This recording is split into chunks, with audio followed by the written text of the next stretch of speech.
Hello and welcome to the Empowered Living Show.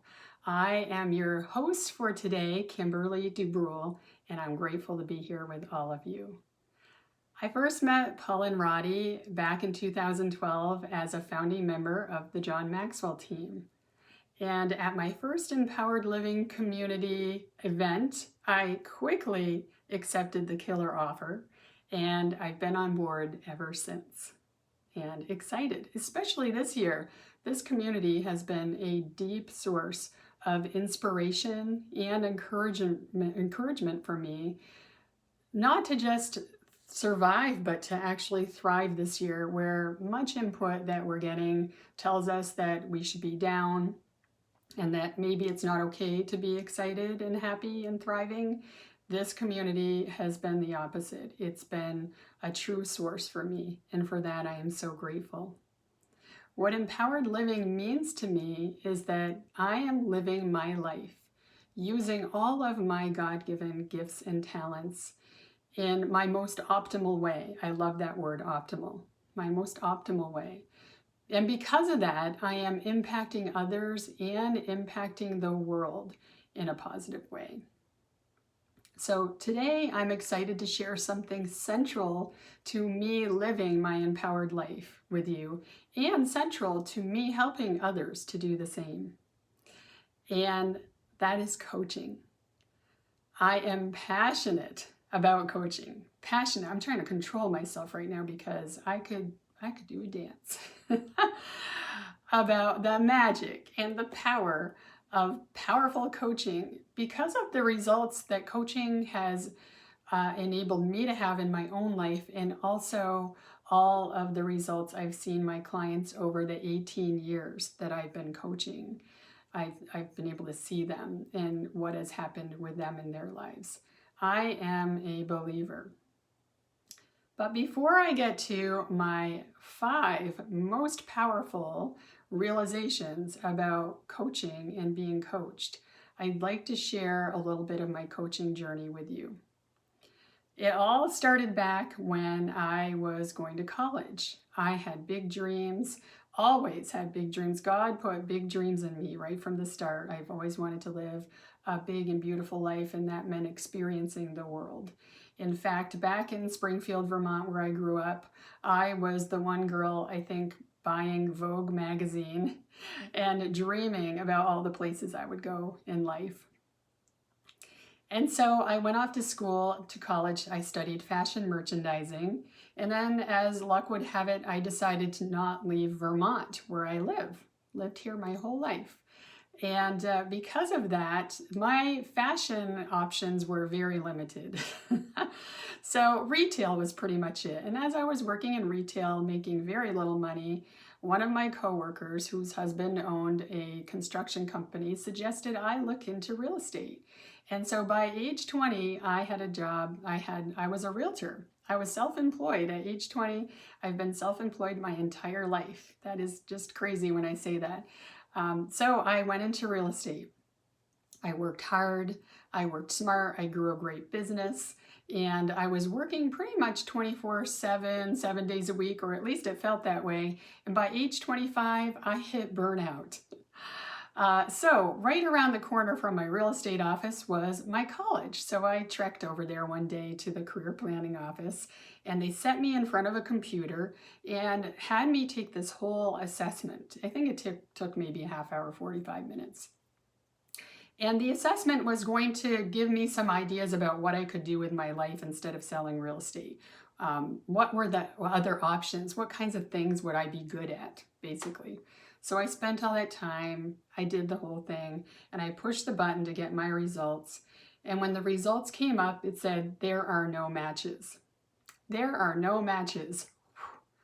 Talk about a shame-filled moment. Now I realize that's what it was. Looking back, I'm like, whoa, I turned that computer off and I ran out of there. I didn't even want to see the person in the career office because I just didn't want to have to tell someone that I wasn't qualified, was what it meant to me, to do anything.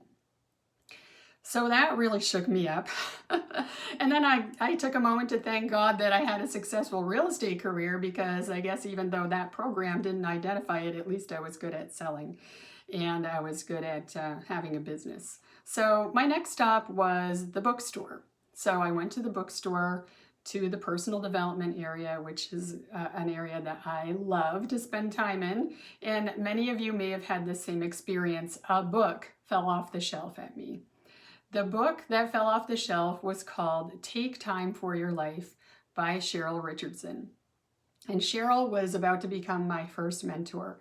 I read the book cover to cover. Can you imagine? 25 years old, I was burned out already. And Cheryl was a coach.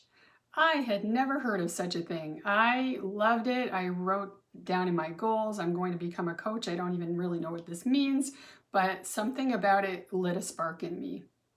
I went back to my real estate world, working, going ahead, moving forward. And my real estate trainer came out with a coaching program within, I think, the next year of that. And the short story is within 2 years, I was a coach for them. I coached 40 to 45 people a week consistently for a little over 7 years for this company. It was like coaching boot camp.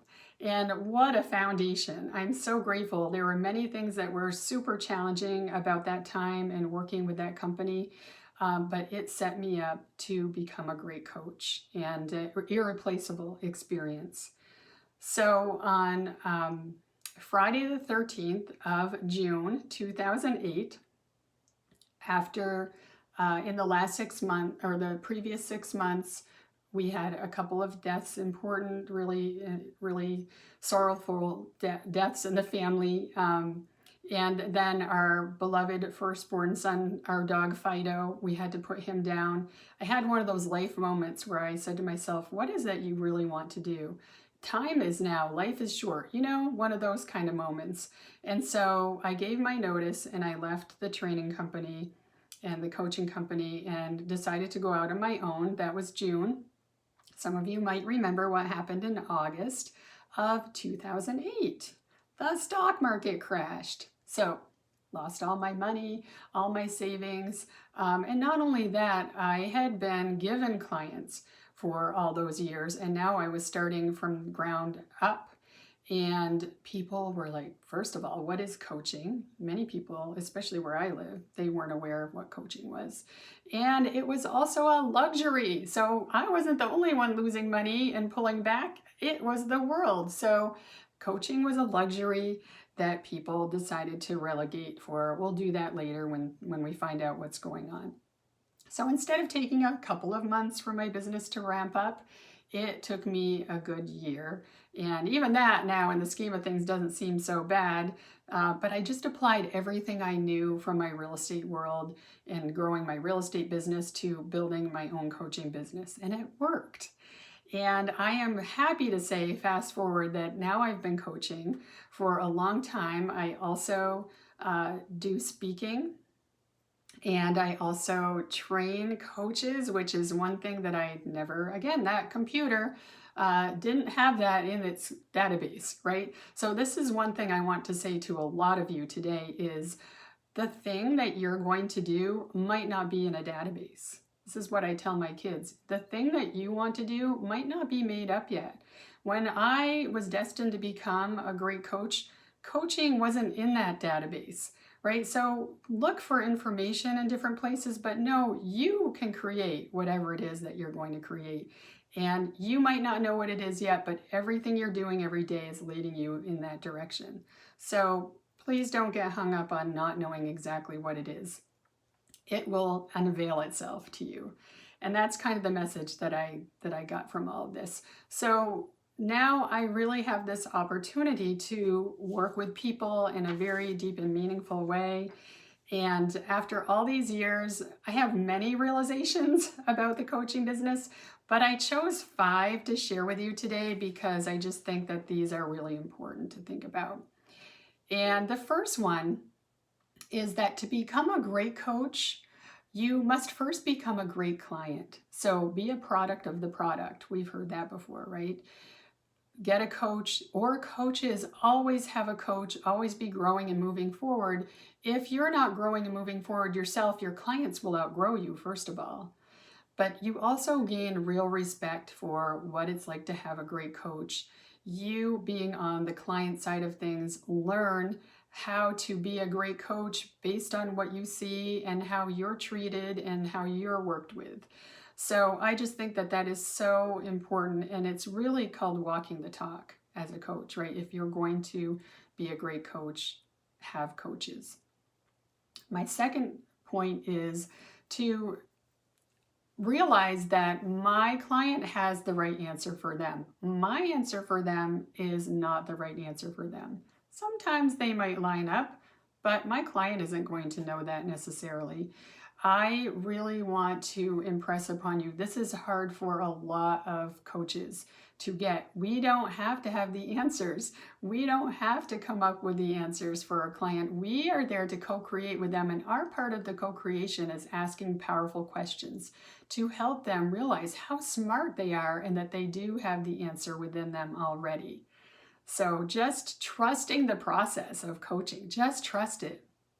It works. So unless I'm in mentoring mode and I'm actually telling things, and that's clear and distinct, which in many cases when I'm working with coaches, there can be that differentiation, I am going to just be asking great questions. I'm not telling things, giving my opinion, or anything else.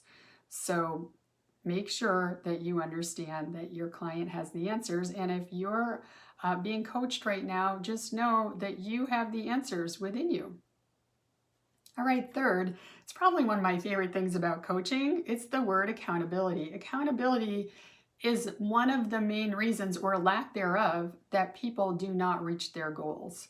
When we all have these secret goals and dreams and we don't tell anybody about them, and maybe it's because we don't have the right people around us that would support us in that, when we keep them to ourselves, it's real easy not to follow through.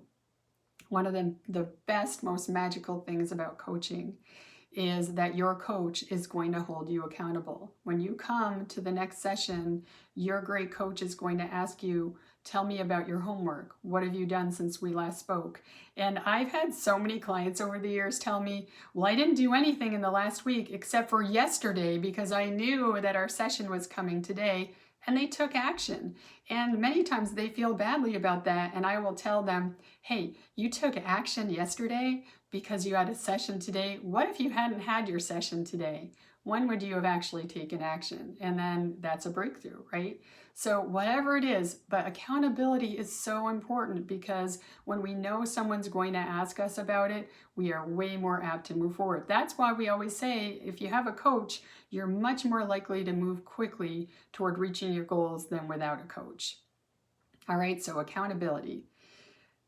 Speaking of taking action, well, it's not a coaching session if there isn't an action at the end. So when you get to the end of a session and you say, I'm going to do this or that, that helps you, right? You have a coach to help you strategize, make a plan, to encourage you that the action is something that you can do, and making it a smart action, leading back to accountability again. When are you going to do it? How long will it take? What do you need in order to follow through on that? What could get in the way? And what can you do about those things that could get in the way? Such great, powerful questions that we don't ordinarily ask to ourselves. So having that coach, getting those actions down, and then the next week knowing you're going to be held accountable to them, that is just pure moving forward magic. And that's really what coaching is all about, right? It's all about moving forward. Very little time looking into the past, kind of looking at where you're at right now, and where do you want to go, and how are you going to get there, and support around that. One of the things that I realized in all those years I was working my coaching job was, and this was kind of sad, but it's just so profound, that I would say 99% of the people I got to work with, I was the only person that was encouraging them, supporting them, telling them they could do it, believing in them. So being a coach is just a really important role that you can play in someone's life. So think about it like that. It's very lofty, it's very important, and you hold this really, really important piece of someone's life that they can't get anywhere else. That's a bonus point. The last point that I wanted to share, because we can also maybe notice this for ourselves as well, And this again came from my coaching experience. So when I worked for that company, clients had to sign on the dotted line. They had to agree to stay in coaching for a year. This was very painful for me as a coach because well, until I figured this out, somewhere around mid-year or so, sometimes it was a month earlier, sometimes a month later, depending on the client, they would all want to take a break. And this was just the weirdest phenomenon to me. So either take a break or quit coaching. Of course, they couldn't because they were in a contract. That's a whole other thing. But the magic that I got to see was that when that happens, it's just that they are about to have a breakthrough. We are about to have a breakthrough. The heat gets hot in the kitchen and we want to get out of the kitchen because it's uncomfortable. So that was so beautiful for me to be able to experience that, because now I can encourage my clients. I know this is exactly what's going on, and just keep going because you're just about to get there. So I'm going to stop because this is getting kind of long, and I really appreciate that you've been listening all this time. I hope that I've instilled a little excitement about coaching in you from me, and I really appreciate you listening. My name is Kimberly Dubrul, and you can find me at my website, Kimberly Dubrul, DUBRUL.com.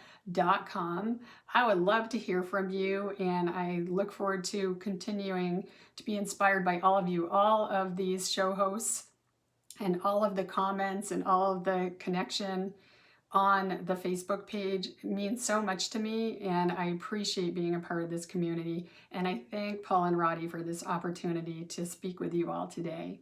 Have a great rest of the week.